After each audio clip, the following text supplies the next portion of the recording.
Banji Eva Corja, Foilsharov Galerquick, our Fireside Chat. Eimear Burke here. Welcome to this Fireside Chat, and this is Fireside Chat 187, brought to you by the Order of Bards, Ovates and Druids. And as is customary, I begin with a prayer for peace. Gamara Shiakon na Fud na Crimea, Gamara Shiakon in our Jaili agus in our Jirha.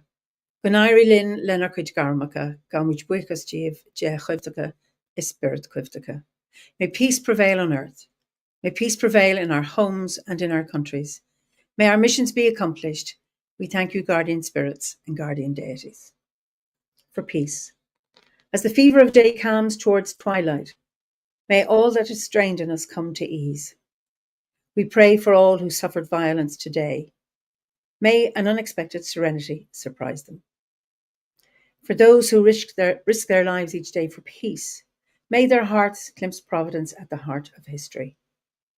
That those who make riches from violence and war might hear in their dreams the cries of the lost. That we might see through our fear of each other a new vision to heal our fatal attraction to aggression. That those who enjoy the privilege of peace might not forget their tormented brothers and sisters. That the wolf might lie down with the lamb. That our swords be beaten into ploughshares and no hurt or harm be done anywhere along the Holy Mountain, with thanks to John O'Donoghue. So you're all very, very welcome, and let's see where you are from. Hi, Liz from Wyoming, Gisborne, Australia. Hi, Lloyd. Forfar in Scotland. Hi, Judith. Sean from Canada. Stephen from County Louth. Welcome all. Lovely to see you all. It is bucketing rain here, and I hope you can't hear the sound of the rain on the skylight. And Dublin, Ohio, very nice. High River in Canada, Atlanta, Georgia, Istanbul, lovely. Northern Germany near the Danish border, lovely. Anyway, you're all very, very welcome. Dallas, Anoka, Minnesota, great. So this time we are going to Wales, and let me introduce my guest this evening, and it's Chris Cooper Hayes. Chris, you're so welcome to this Fireside Chat. Oh, good evening, Eimear. How are you? Good.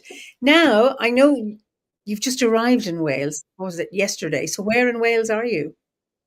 So I'm between Aberdyfi and Tywyn, which is along the coast of Cardigan Bay.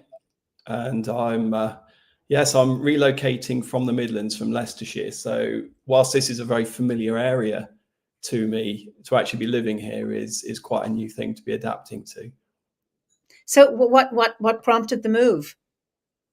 Well, we've been coming here virtually every year as a family, and Deb's my wife. Her family have sort of had settlements here and lived in the area, so it's been a place that's meant a lot to us for years and years. And so the landscape here is very familiar. We've got the Dovey Estuary, which is absolutely beautiful, and the mountains at the back here, right up outside my front window. So it's a very familiar area, but actually becoming a incumbent here and living here culturally and settling is going to be a whole new adventure for us. I'm interested, what are the mountains that are behind you? So we are right at the very southern tip of Snowdonia, so Eryri, and we have the foothills here building up towards the big guns. We have Cadair Idris, which is about 25 minutes down the road, and we're quite away from the main mountains of Snowdonia. But we have what is called Happy Valley, is just beyond our garden, which is a lovely mountain pass which snakes its way from Tywyn through to Mahuncliffe, which is at the head of the Dovey Estuary. So I'm looking out over some big hills. They're really lovely. So I'm now you have me curious, because it was a Happy Valley in Kenya and a Happy Valley set. I won't talk about those, but why?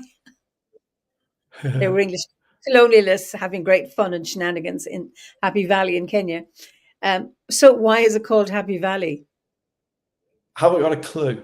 I really don't know. I suppose it just, as you drive through it, probably brings a smile to people's faces because it's got some really lovely twists and turns, and it's quite spectacular views along the way.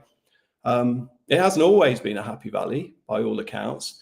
way back in the time of King Arthur and the Knights of Camelot, the land fell into, well, it became quite an unhappy place. There were reports of sheep and livestock going missing on the mountains, and travellers who would be walking from Towyn to Machynlleth would not make to their destination. And there was a lot of sort of curiosity about what exactly was going on. And soon the people in the area began to fall ill, and the water was quite toxic and pestilent. And they had suspicions about what was going on. And so a group of the villagers got together and started walking right up to the top of the pass where there is a lake.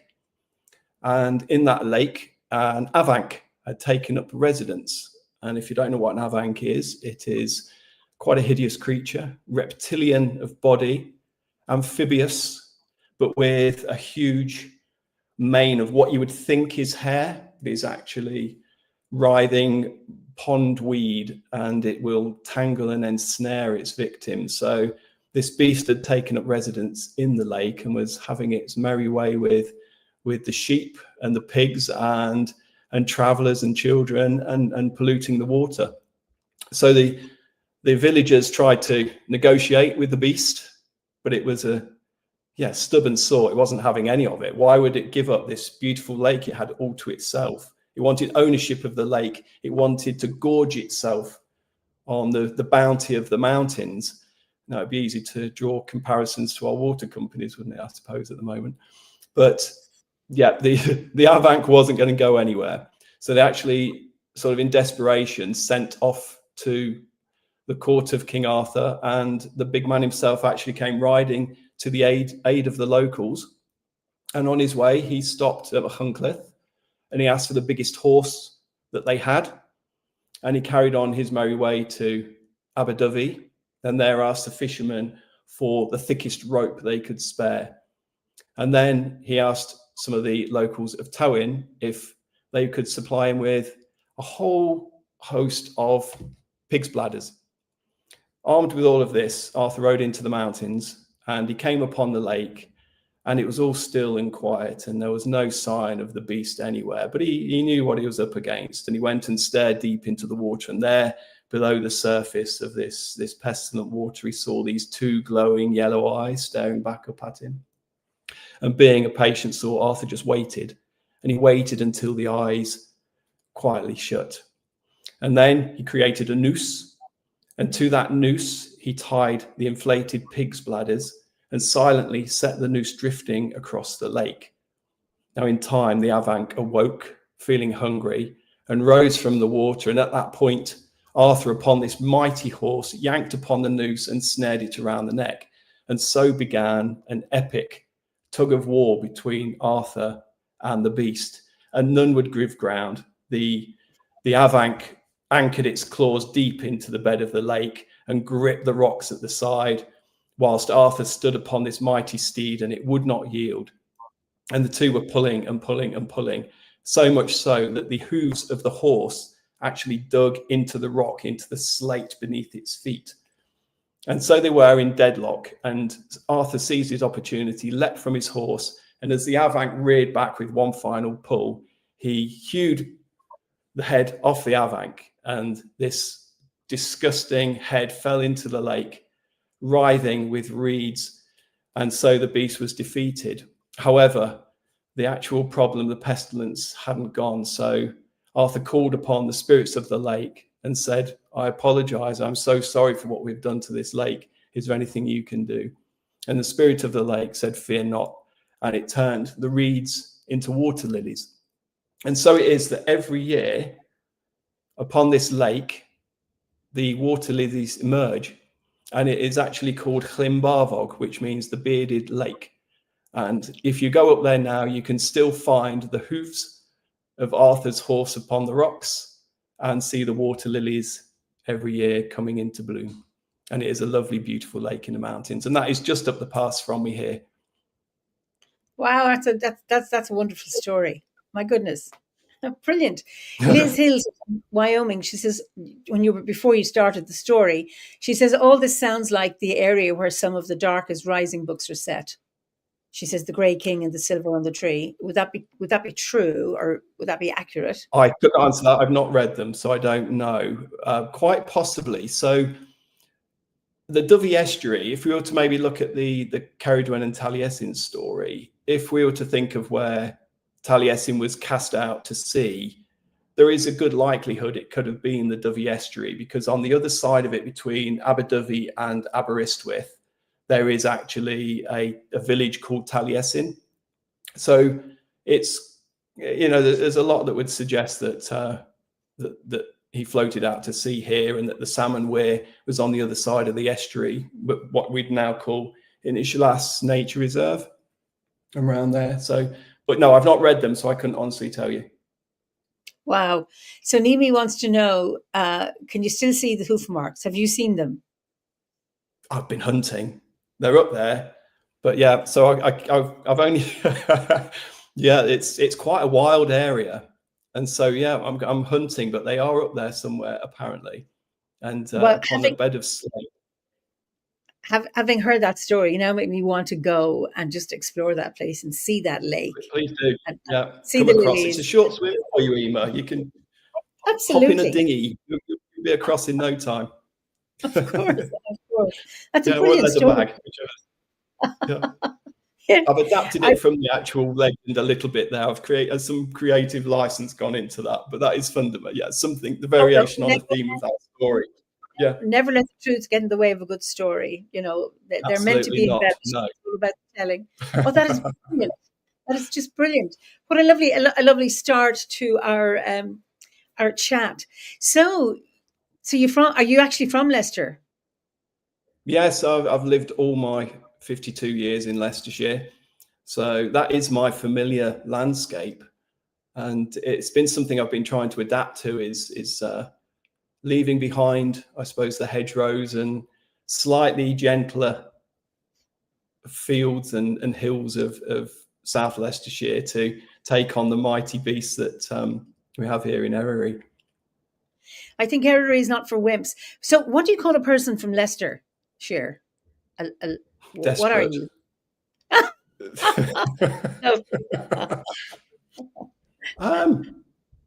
I don't know if we have that's actually a good question. I don't think there's any particular term. Okay. Most people just call each other me duck, but I don't think there's a particular term how you might have Mancunian or anything like that. Yeah, Geordie or enlightened. Oh, brilliant. But I'm having to live between two worlds. So yeah, I'm still backwards and forwards a lot whilst, because I've got a lot of work over there and business keeps me sort of in that direction. So it's a bit of a, kind of a trial period to see how it works out being in a little bit in two places at once. So my landscape is shifting. I did that between Dublin and Kilkenny for 4 years. And after 4 years, I'd had enough of the double life. So I left Dublin, because Dublin was where I was living, and I had my home, and I moved to Kilkenny, and no regrets. So pleased I moved to where I am, even though it's not where I'm from, but it's where I belong.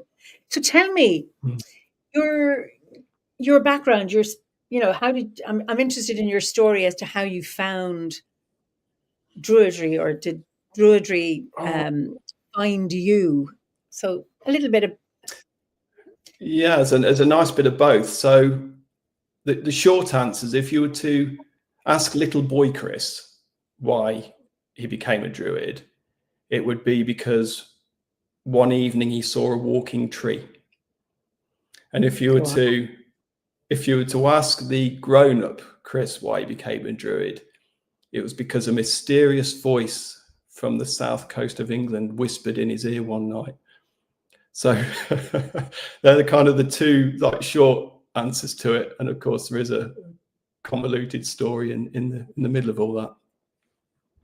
Well, give us the convoluted story. Yeah.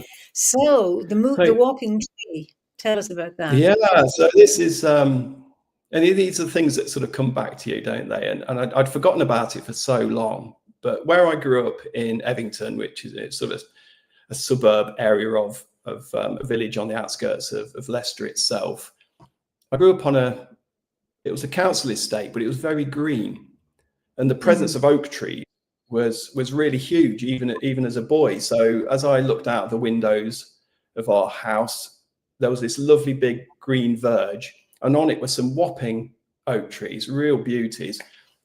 And so a lot of my childhood was spent around those trees. And I look back and think how, we were brutal, kids with trees that you can climb. There was nails going in and boards and trying to make platforms across the top of them. So the trees were always very prevalent in our play and adventure. But we also had a park around the corner where we'll go and kick the football around, go and tease the park keeper, cause mayhem in the rose garden and get chased and all the sorts of things that, kids want to do. But there was one evening, and it was just that lovely twilight sort of time where everything is settling into shadow. And I was on the park. You could play out late then, and as long as you're back by a certain time, you'd be okay. And I remember looking across the park in this twilight gloom and seeing a tree walking, which to this day I'll take it as I saw it. There would be an explanation. Of course there will. There'll be, is it a misremembered dream? Is it a hypnagogic state? What was going on? I really don't know. But I saw a walking tree and I remembered it. And it sort of sat with me for a long, long time. And of course, I was the sort of kid that was into Dungeons and Dragons and fantasy and all those sorts of things. And of course, I spent a lot of my youth messing around with that kind of that fantasy field. And in a way, then you become a grown-up and you go through working life, careers, family, marriage, children, everything else. And maybe some of that little bit of the magic and the fantasy drifts away and parks itself somewhere in the recesses of your mind. And it was about, I don't know, 10 years ago or so, maybe a bit less. And as part of my work, so I'm a garden designer, and my interest in plants began to sort of develop into maybe wanting to explore herbal medicine and plant medicine.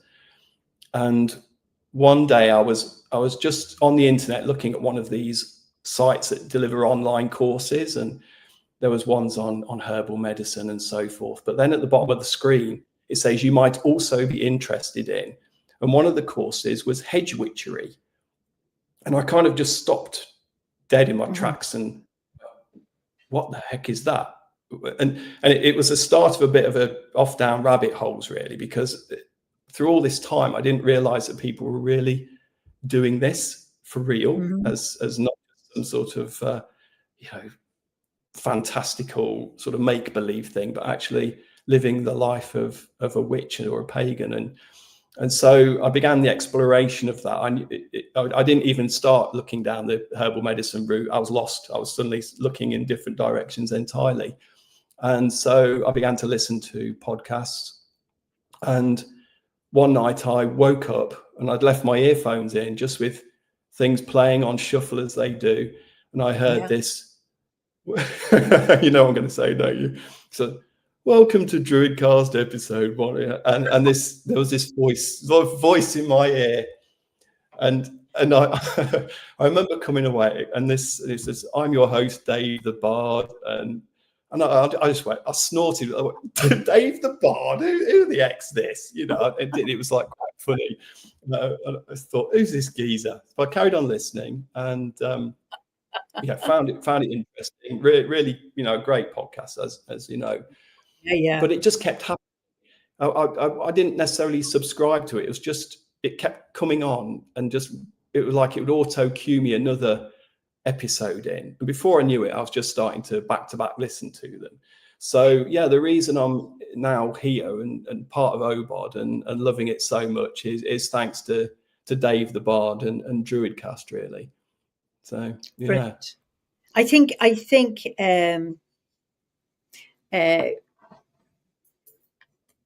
so many people have found Druidry through Druidcast. I thought you were going to say it was Philip's voice, that you'd heard a meditation or something. He has that wonderful voice. But so many people have found it who just come across it and then decide to join, and the rest is history. And it's interesting. I didn't start listening to Druidcast until 2020 when I got better broadband, because I could never get access Okay. to it. And when I first heard, it's a podcast, I didn't even know what a podcast is. So what I started on was, I don't know, was it 190 something, and I went down to episode 95, went backwards, and then stopped at 95, went down to 1, and came up to 95. And right Oh, through so COVID, just because yeah. listening to all, other podcasts were driving me crazy, stressing me out. And I just listened to this. And what was fascinating, there were other pagan paths that I don't know anything about, am I not particularly interested in pursuing. And he had them on, and they were just so fascinating in terms of discovering musicians, storytellers, other pagans. And I just loved it, absolutely loved it. So I can see Oh, why it that would. is. It really is, and you do have to take your hats off to Dave for producing so consistently, month after month, year after year, bringing out podcast after podcast. It's an incredible catalogue of work. It really is. And I did the same as you. I worked backwards until I got to the very first one. It was a lot of listening, over the years. Funnily enough, I actually sent him an email because I wanted to actually praise him and congratulate him on the production of the podcast. So what I did was I framed it in such a way, as I said, I've been listening to them backwards from finish to start. And I'd just like to say that they're much better now than they used to be, or something along those lines, which it all came out completely and utterly wrong, because it was essentially what he thought I was saying is they started off really well and ended up crap. But it wasn't. It's because, working backwards, but when he started out, it was new technology and trying out working with his voice and with the mixing and production and all of that. And gradually over the years, the productions got better and better and slicker. But it just sounded like what I basically said was, the old ones are really good, but the new ones are shit. And he sent me an email reply saying, I really do try my very best to keep the standards of Druidcast high, but obviously we can't always meet everyone's expectations. And I was like, oh no, I'm really sorry. I didn't mean that. You've got this completely wrong, Dave. So it's like, it was a really embarrassing start to ingratiating voice. But there we go. Yeah. All is We're all forgiven. good now. Oh, that's all is good. forgiven now. Yeah, brilliant. Okay. So how long have you been in Obod? It's about 4.5 years. Okay. Yeah. So during the pandemic? I treated myself to the Bardic grade for my 48th birthday. And in the end, it took me 2 years to work through it. And then I could see my 50th looming. So I set myself then the deadline of actually finishing on my 50th. And so I did. I submitted my Bardic, my Ovate application on my 50th. Well done. I've been stuck on that ever since. Oh, take your time. It took me 6 to finish my Bardic one. So there's no rush. Yeah. Oh, brilliant. I like just get my head down, cracking on, but this, things get in the way, don't they? So. Well, indeed. And you said you're a garden designer. Do you think, Druidry influenced how you design gardens now, or has anything changed when you think of how you approach gardens? Yeah, for sure. Yeah, absolutely. So I did it because of nature. I mean, I've been a designer all my life. So my background was design, advertising, marketing, and very much more business to businessy sort of stuff. And I decided that I wanted to work with something that would change and evolve and be more three-dimensional and not just be quite so instant and disposable. So I went into it with the idea of wanting to design beautiful gardens, and the aesthetics were so important, Homes and Gardens magazines and Chelsea Flower Show and all that kind of stuff. But it was that there was something always saying to me, there's a better way, and that we can do this more kindly to the earth. And it was actually part of that exploration that set me off on that journey, even looking for the plant medicine side of things, because we're looking at natives and we're looking at Just plants that are dismissed as weeds are going to actually have some sort of value in the garden. So in discovering Druidry, it aligned itself perfectly to the creative aspect, but also the nature aspect of what I was trying to do. And in a way, what I'd found that as we do love triads, don't we, as Druids, the design side of it is my bardic expression. So in creating a garden, that is my storytelling, and I'm weaving a creative narrative through the space. Whereas the plant knowledge can then be taken to be the ovate aspect.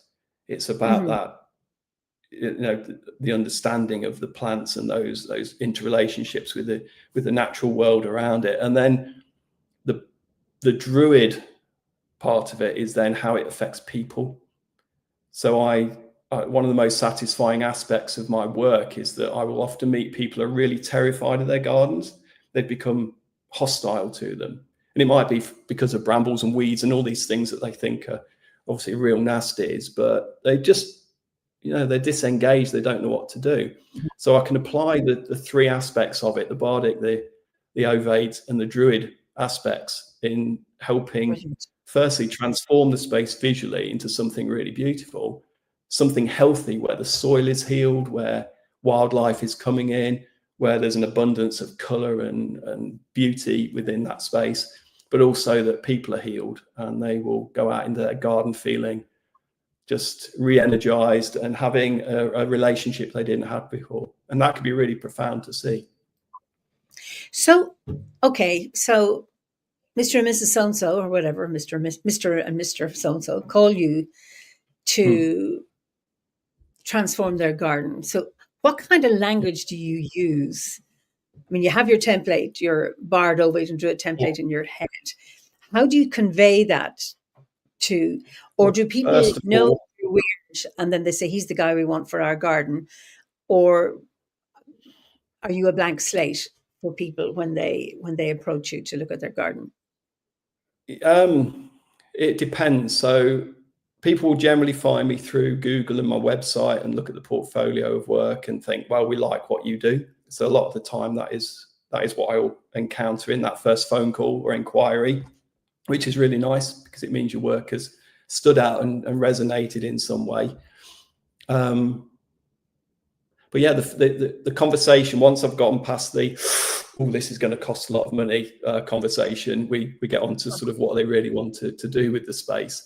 And it's listening is the first key part of it. Before I say anything else, the key part of the brief is to listen to what's not working for them. What do they want to see happen in this space, and why they've not got it now?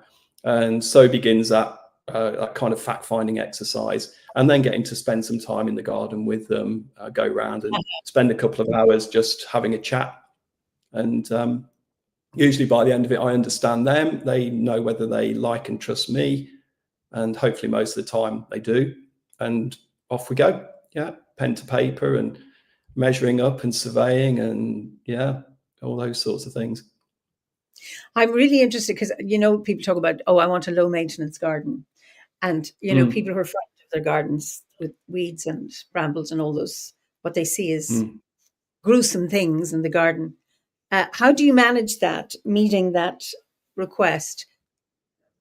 So when people say to me, we would like a low maintenance garden, probably the first question I ask them is, do you want a lawn? And they will pretty much go, yes. And I'll go, we've got a high maintenance garden. So because you will probably spend more time mowing your lawn than any other task in the garden, which is okay. And I'm not anti-lawn at all. There is a lot of benefits, and it's like everything, you strike a balance, and good design is all about balance and harmony. So having the right balance of lawn in a space, some of it short grass, some of it long grass, that's all absolutely perfectly fine. But we just open up a conversation about how much they can do themselves, what their own limits are. So everyone can, I meet retirees who want to give themselves more time in the garden, in which case we can maybe go a bit more cottagey, throw a few more bobby dazzling plants in there that will need a little bit more fuss and attention. a lot of the time, the lower maintenance stuff is your shrubbery, and that plays a key role because it gets overlooked in sort of the pollinator garden argument. It's something that we're sold lovely packets of meadow seeds as a way of bringing in wildlife, and you'll get a lovely bee symbol on the box and all of that. Whereas the shrubs get overlooked for the value they bring in terms of habitat and nesting sites and food sources and pollen sources. There's so many amazing things, and you can still. The thing I try to achieve is that it doesn't have to look like a wild mess to still have those values. You can have love and attention, and you can tend a garden. You can even trim things and make nice shapes out of them because the habitat will still be there. The foliage can still have incredible value to bees and wasps or lacewings, whatever it might be, whether it's trimmed into a nice ball or a head shape or left to grow wild and doing its own thing. So I'm not precious with people. I'm not there to strong arm them into being eco. It just comes part and parcel of how I gently introduce them to the idea of thinking a bit differently about the garden space. Wow. Sean has a question. What does he say? Is there an aspect to your Druidry that changed the way you approach your vocation? I understand what that question is. Well, I changed after. So I changed to garden design before I found Druidry. So in a way, it was a kind of a retrofit process. Certainly, I'll say from that point of view of thinking planet first, thinking nature first, that became quite an all-consuming passion of mine. And I guess so in 2014, I did a show garden at BBC Gardeners World Live.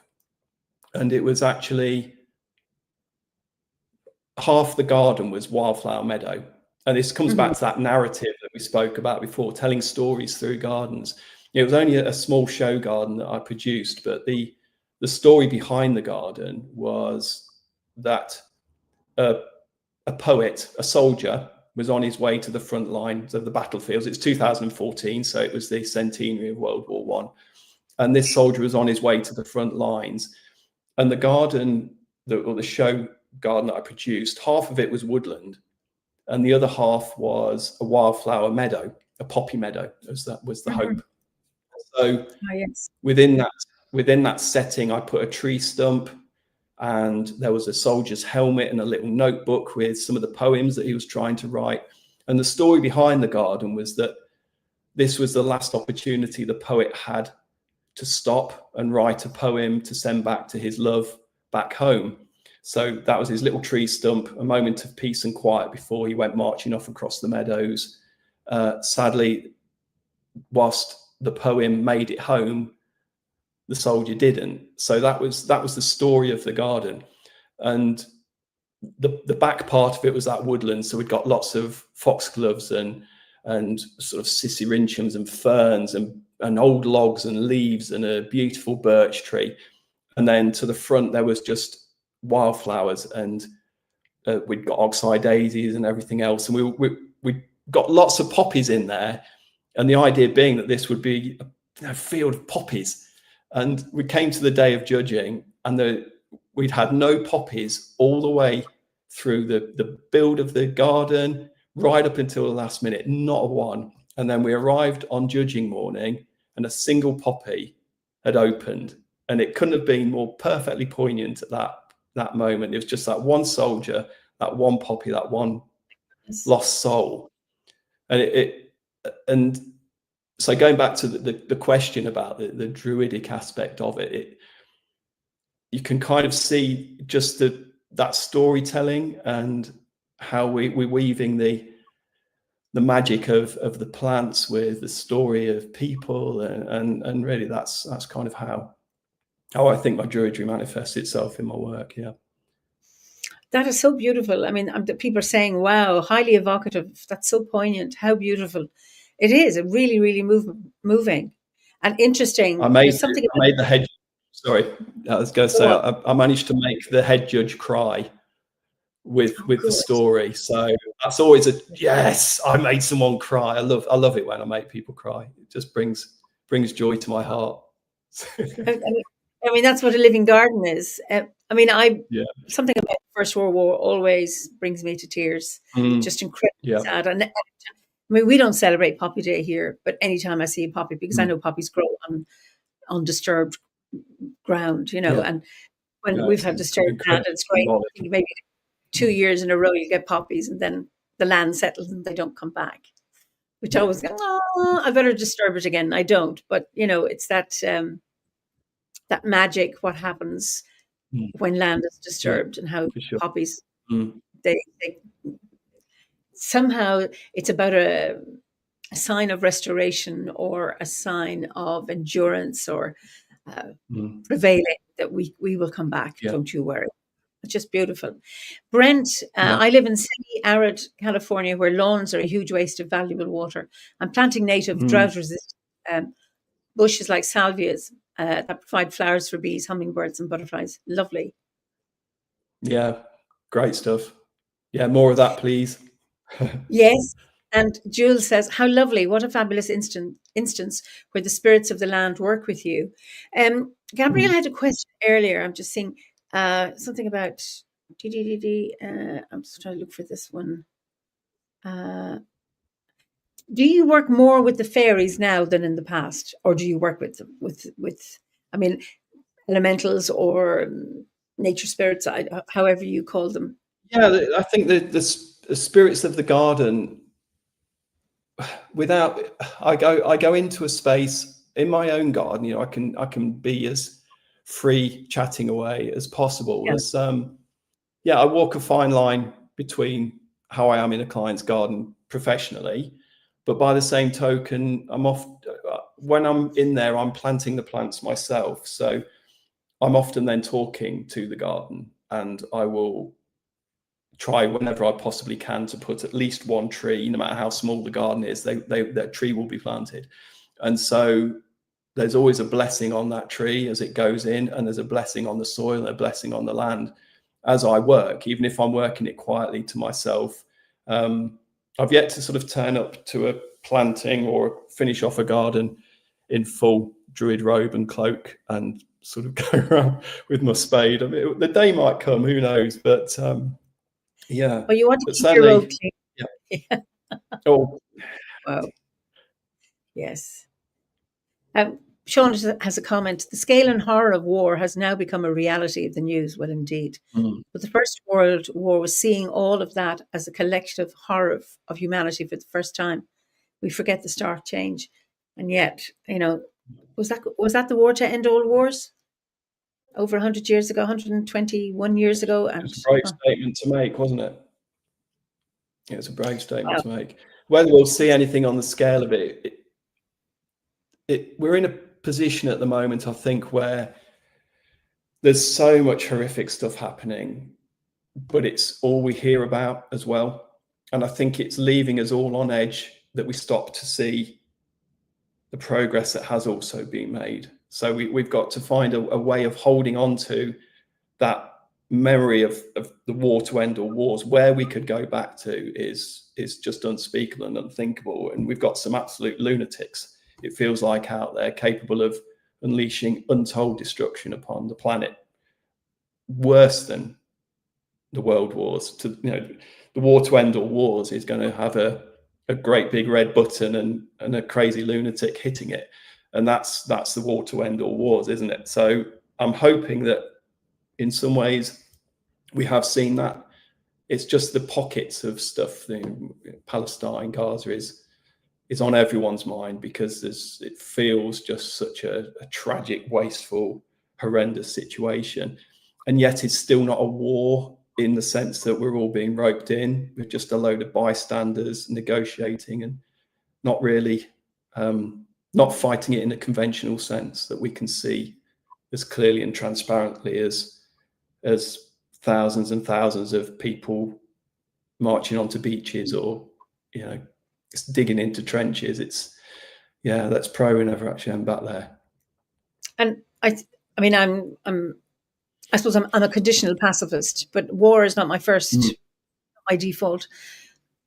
But we're looking at Sudan, we're looking at Congo, Palestine, and we are all bystanders. Yeah. It's being done for us. It's being orchestrated elsewhere, not on our patch. And where people are protesting, the governments are not. So, you can't protest in Britain without getting into trouble. Irish people are protesting all the time. And our governments, okay, do some things, and then other times under the table they're not. So it's like people are out protesting, but the governments are not. And that's one of the frustrating things. And it's really, really sad. So, yeah. It is. And I think we just don't know which way to turn, do we? We don't know what to trust anymore. Everyone feels very off balance with, certainly, I guess social media is a huge part to play in that. And the media in general leaves us all thinking the worst, feeling completely helpless in so many ways, infuriated in others. And we're just in this constant emotional tug of war. And the hope is, I think, that if we're so off balance, we're not equipped to perhaps deal with the real issues at hand, which are things like the scale of inequality in the world and these wars in far-flung places that are nothing to do with people. It's all to do with resources. And we turn a blind eye because we're just bombarded with too much too often. And Sean is a great commentator on these chats. Be that single poppy in the garden you made, in stark contrast to the weather of suffering. And that's really interesting because I talk about Trebe Johnson from time to time, and she's written a book, Radical Joy for Hard Times, and talking about, injury that has been done, perpetrated on the land, and how often you say that beautiful place, that forest was beautiful. It's now been hacked to pieces and I can't look at it anymore. I can't go there anymore. So you abandon that place because it is no longer a place of beauty. And she asks us to go there and sit with the pain, sit in that place and find a little shoot that's popping up because they're there, like that single poppy. And that is important, not to abandon the earth because it no longer is beautiful. Absolutely. And it's those single poppies or those little daisies or little shoots that come up that want to persist. Those, a little olive sapling. In the concrete. Yeah. That's right. The little olive saplings that will come up when their olive brothers and sisters have been destroyed through acts of vandalism, but to hope, that strand that we hold on to of hope and persistence and endurance and resilience. Yeah. So now it's really, so we're all talking about hope and life and living. I'm going on to my next topic with you. Yes, absolutely. Bring on the death. What happens when you die, Chris? And what are you up to? And what are you? So just introduce your Eterna website, your Terramation, and what you and Christopher Hughes are doing.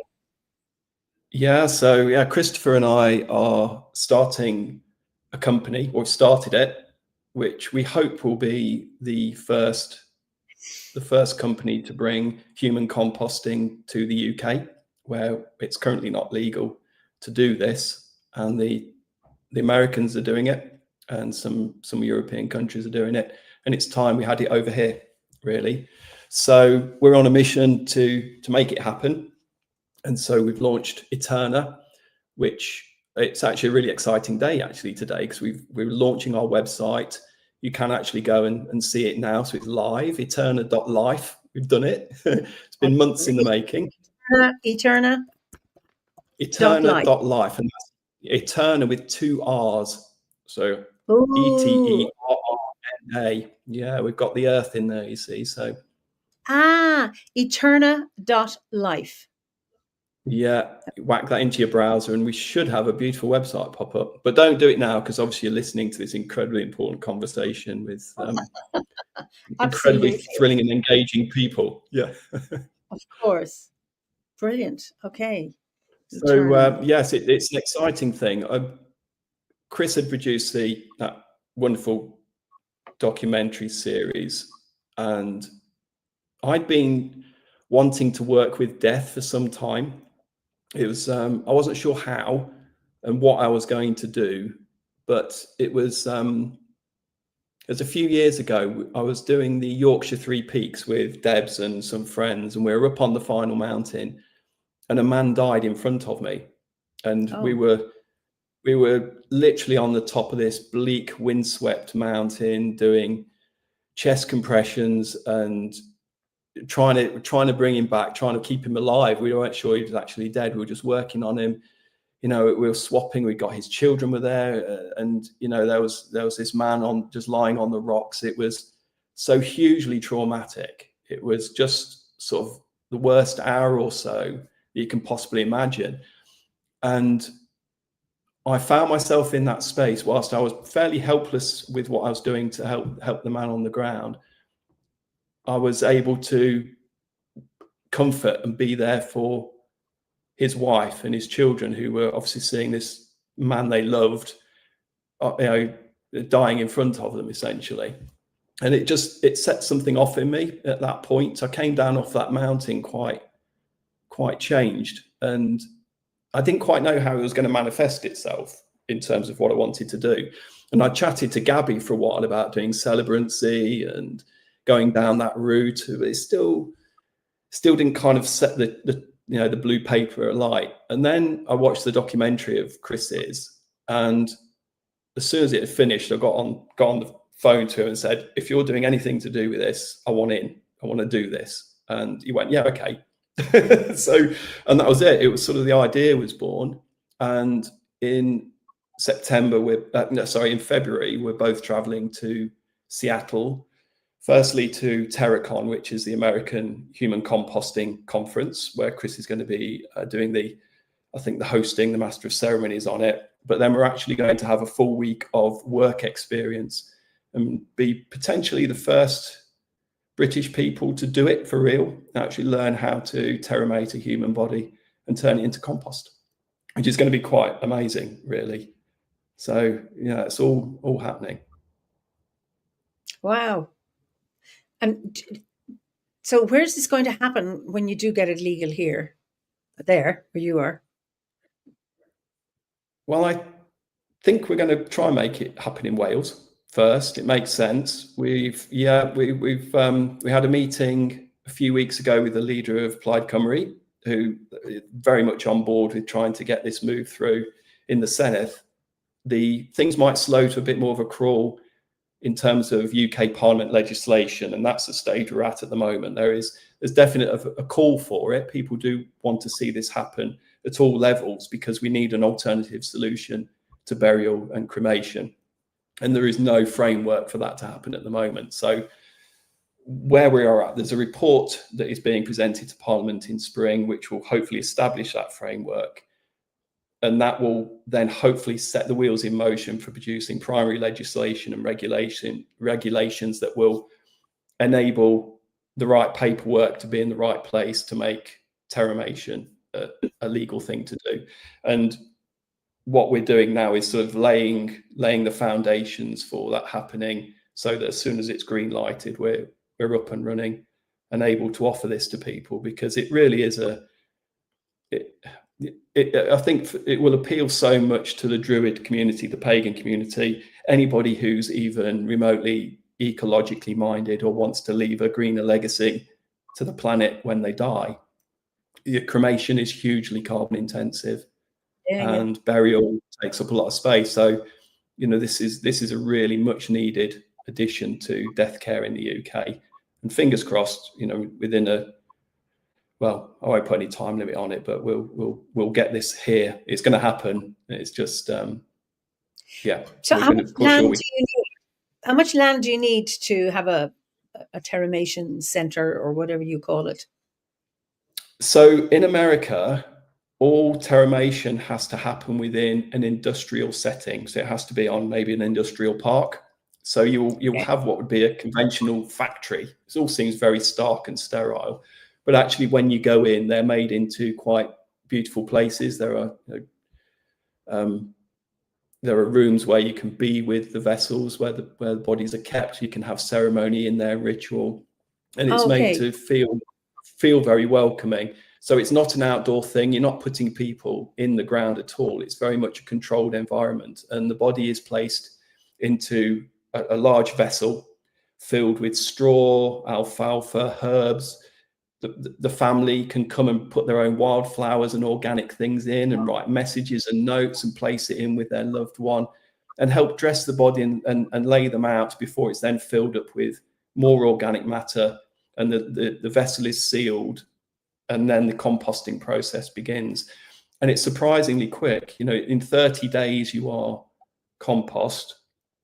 Then there is a sort of an intervention where bones have to be dealt with and ground up and reintroduced into the mixture, and then the whole thing you would remove things like implants and metal parts and that sort of thing, and then the body then rests and settles for another 30 days, and you're left with essentially beautiful, living, vibrant soil that you can put on the ground, put in the garden, and give to friends and family. That's one of the beauties of it.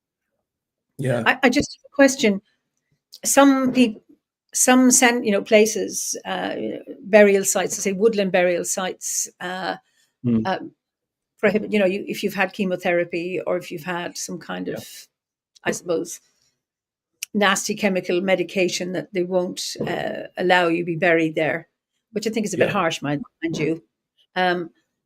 So what kind of medication or treatment you've been on, how does that affect the composting process? So anybody can be composted, providing they've not been embalmed.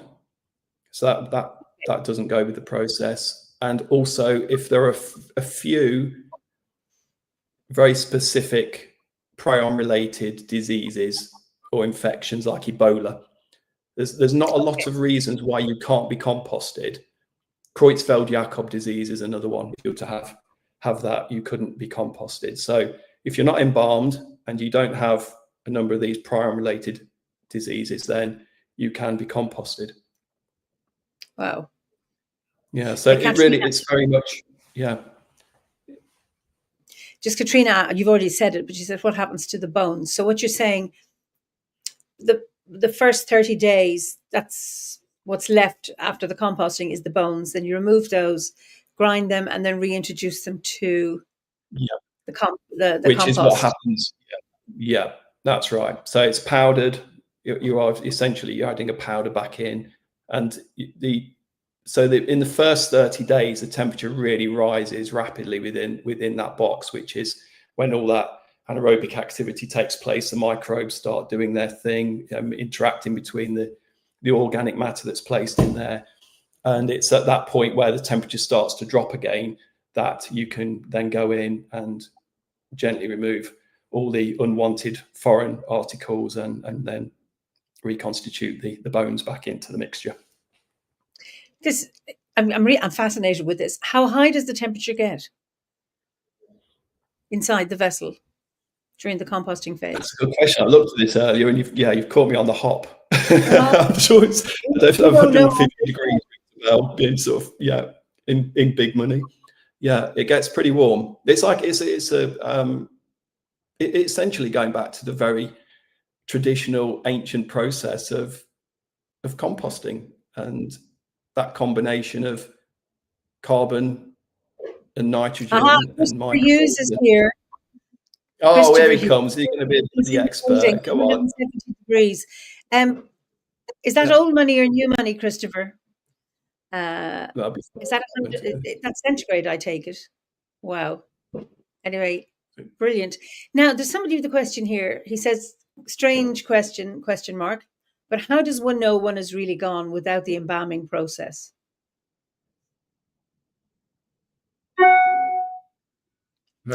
How does one know one's really gone? As in dead, I assume, without the embalming process. I think I wouldn't want to rely on a embalming process to prove I was dead, actually. No, if you've been done before you're dead, then yeah. No, I'm not. Yeah. No, I think we rely upon the death certificate is but we just know that someone can't have then, from the point of death, have gone off to be embalmed, which is usually a burial related process, you know, preservation and all of that. So yeah, there will need to be the right conditions. Not everybody is going to obviously be suitable for this, but once a body is cleared for disposition, then providing those other factors aren't in play, then they can be delivered to a terramation facility. I'm really excited. I'm hoping this takes off, because if it can happen in the UK, then you can come over here and spread the good news. Yeah, I think there's a lot of dialogue with Ireland as well. You know, this is it's quite a movement, and we're getting certainly there are conversations being had, and I know Christopher's heard from people in Ireland who've expressed an interest in being involved with this, and I think it's only a matter of time, because yeah, I can't think of anything more beautiful, certainly from leaving that positive green gift to the earth when we're gone. This really ticks all the boxes. And we've even had conversations about there being a place where you could bring your compost and begin to create some sort of burial mound that is just an amalgamation of, as we thousands and thousands of dead pagans over the decades and centuries, and before you know it, you've got a new Silbury Hill. But something like that, with just huge place to come. Yeah, we could plant a grove of trees around it. Yeah, there's so many. I mean, I find that intriguing. I mean, what a lovely idea, knowing this is that, you know, the quintessential giving something back. When you think of so much of what we take from the earth, and to be able to say, okay, you can have me back, and this is not me at my worst, but perhaps me at my best. Actually, you know, good nutritious bone meal and all the other, you know, beauties and delights to be had in compost. I think it's just a wonderful idea. I don't know if you were at the winter gathering when our theme was it 2 years ago, on animism. Yes. And we had Gordon McClellan and Graham Harvey and Lucy Jones. And I think it was Gordon talking about, you know, we are all ensouled beings, and we consume ensouled beings to feed the ensouled beings that are consuming us from the inside. And this, you know, that everything we eat is ensouled, be it plant or animal. And we are ensouled, and there are ensouled entities inside us eating us. And we eat ensouled beings to feed this ensouled being, but also to feed the ensouled, underground, ensouled. But that whole interconnected web, and then you die and you are composted. And yes, you do. You bloom into a new stage of existence, don't you? It's incredible. Yeah. And, you know, we think like the soul never dies, or the soul goes on, or our essence, or whatever you want to call it. But here's our bodies. Just that notion that our bodies have decayed, but not rotted into nothing, but actually are back in contributing to life again in a physical way. Well, we do it in an energetic way, but to actually do that in a physical way, I think is just there's immortality. And imagine, you know, being immortal on a Welsh or an Irish Silbury Hill. I just think that's wonderful. It would be amazing, wouldn't it? If we had a whole network of them sort of across the nations, and we could have huge fires on the top and light them like giant beacons across the I was just it's just so, honestly, it's the realm. I mean, you know, death is the great adventure, isn't it? And we will carry on in our soul form. Our conscience will do whatever it's going to do, but imagining that our bodies are also being put to such fantastic use, and just seeing how small and minuscule a part of this whole picture we really are. I mean, our minds are infinite and vast, but our bodies are tiny components in the wheel of the earth, aren't they? So yeah, it's a wonderful thing. I can't wait to see the next stages happen. Yulala, I don't know if you're Yulala or Julala. Is there anything we can do to help in terms of you getting legal permission for this? Sign something. Or are you beyond the petition stage and it's the nuts and bolts Well, that are dealt with at the moment? so the need to petition is probably not so great because there is definitely an appetite for this, and it's really just creating the demand and showing the government seeing that this is a very viable, accessible option to help combat greenhouse gases and meet their net zero targets and do all the things they need to do. So the evidence is there. It's a proven, tried and tested thing. So they're not having to use too much imagination, which is helpful for politicians. And then we can then go and actually sort of gather people around us. One of the things that we do have on the website, if you do go and visit it, is you can put your name in and subscribe to our newsletter. And that will, anyone who's on there will find out very quickly when there are developments and things are going to be changing, hopefully fairly rapidly. So if you do want to go onto the website and join the newsletter, we'll keep everybody posted as soon as we know more, and they can follow us on our Terramation journey across to the States and back again and wherever it's going to lead us. Wow. And just tell me, has Terramation, was that born in the US or did they discover it from, borrow it from somewhere else? I believe I think it's a US initiative. So yeah, Seattle was the birthplace of it, along with Nirvana. So yeah, it's Nirvana? The heart of all things. Yeah, Seattle. Nirvana? Yeah, along with Nirvana, the band. Yeah, they were also born in Seattle. So, yeah. Oh, sorry, they were. Okay, sorry, because I was thinking. Okay. Yeah.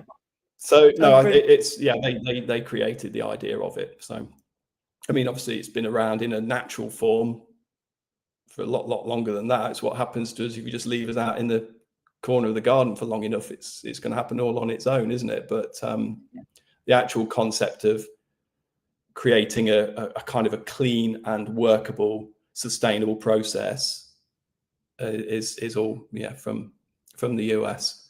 And that's the beauty. Brilliant. It's carbon neutral, no chemicals, nothing nasty. That's just wow. Liz, who's in Wyoming, she says, I just checked. There are apparently quite a few places in nearby Colorado now, so it seems to be spreading pretty fast. That's great to hear, Liz. 15 states, I believe, at the moment and counting. So it's definitely getting wider adoption. And I think Wales is very progressive in its thinking. And I don't think the rest of the country will be too far behind. So brilliant. I just think this is, really exciting. So let's keep going. So you've launched your website tonight, is it? Yeah, this is literally for the people watching. This is hot off the press. This is you got it here first, people. on the eve of well, tomorrow is of Samhain, but so Halloween starts tomorrow, but it's called Ihahauna because it starts tomorrow night, and that's the night before Samhain. Yeah. So and Paul has just subscribed to the newsletter. So thank you, Paul. Thank you very much. Yeah. Oh, yes, we were aiming for. It was very deliberate intention to make it a Samhain launch. And it's just the way all the pieces fell into place for today. We just get it out there, start spreading the word now, and so on the Day of the Dead, Eterna is born and brought to life. Brent says, I think the whole Earth catalogue first publicised it 50 years ago, and I don't know whether that was just an idea 50 years ago, thinking we could do this, and maybe it's been 50 years in the making. Nimi says gardeners will love this as well as pagans. I just think the whole idea is just beautiful. So hopeful. Yeah. I mean, I have that image, of the dead person lying in this vessel, with the alfalfa and all the other stuff, and then people putting in the relatives, their flowers and all of that stuff. Just adding to that process, I think is, that in Ireland we do death very well because we see the bodies of our loved ones, we wake them, etc. So we're very close to it, and I did a funeral for a friend of mine on Tuesday, but you know, the family had put things into the coffin to send her on her way, and you know, around her, you know, laid out, and how lovely that was. And for people, and there are many cultures, modern cultures, who don't see their dead loved ones. It's very removed and quite sanitized. And I just think the idea of being around the vessel, coffin, whatever you want to call it, around that and seeing the loved one, and then adding, we're actually helping to send our loved one on their way so that they can come back to us. It's mind blowing. It is. That in itself is beautiful. But the other thing that terramation has over cremation is that it's a slower process. So for people that are still trying to come to terms with that loss, the opportunity exists with terramation to come back to the facility and sit there and just go and be alongside that person you've lost. Even though they're going through this transformation inside the box, you can still be there and deal with things in your own time, rather than, you know, there is a sort of a conveyor belt process to cremation where you turn up, you've got a 45-minute slot at the crematorium, you're wheeled in, everyone says a few things, you put on a thing, shove through a curtain, and that's it. It's really rapid, and it can be stressful. So our hope is to lift the veil a little bit on that process as well, and make it transparent, make it open, make it welcoming and loving and nurturing, so that people have got a safer and more holistic place to grieve, however it works, whatever it looks like, or wherever the facility is. You know, they're the things that are yet to be revealed. But that's what we want from Eterna, is that people feel held for longer in that grieving process. Absolutely. Gabriella says it'll also be a psychological / social experiment to see how people react to this, and if it influences how folks process death. I think it's a beautiful opportunity for that, Gabriella. Yeah. Yeah. Without a doubt. Yeah. It's going to be magical. Wow. Chris, it's been such a joy talking to you, and we've come to the end of our time. And at this sound time, I wish you, so I haven't asked this question in a long time. What's your favorite festival on the Wheel of the Year? Oh, well, no, it's going to make me sound like I'm really cliche by saying it is this one, because it was, I used to, going back to that child in me that we spoke of earlier, is that I would be getting excited about, as it was Halloween, so early, and be more excited about it than Christmas as a kid. And I still got excited about that too. So it's always just held a really special place in my heart, just because how my energy's built throughout the summer. And I was also, it seems really daft being a garden designer, but I had chronic hay fever. So I'd go through the spring and summer months really struggling with pollen. And so I'd get to autumn and it would just be this huge, you know, and the land around you changes and everything settles, and it would become, an easier time for me as well. But I love it. I do love it.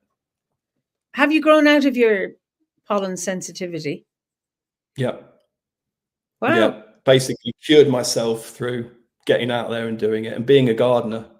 So yeah, it was most of right into my 20s, I was just terrible until I got my first garden in my first house. And then my love of gardening sort of developed from there, and just spent so much more time in and around the plants that now I barely notice. Occasionally, if it's particularly strong, I'll be a bit sniffly, but otherwise, no, I'll just go out there and breathe away.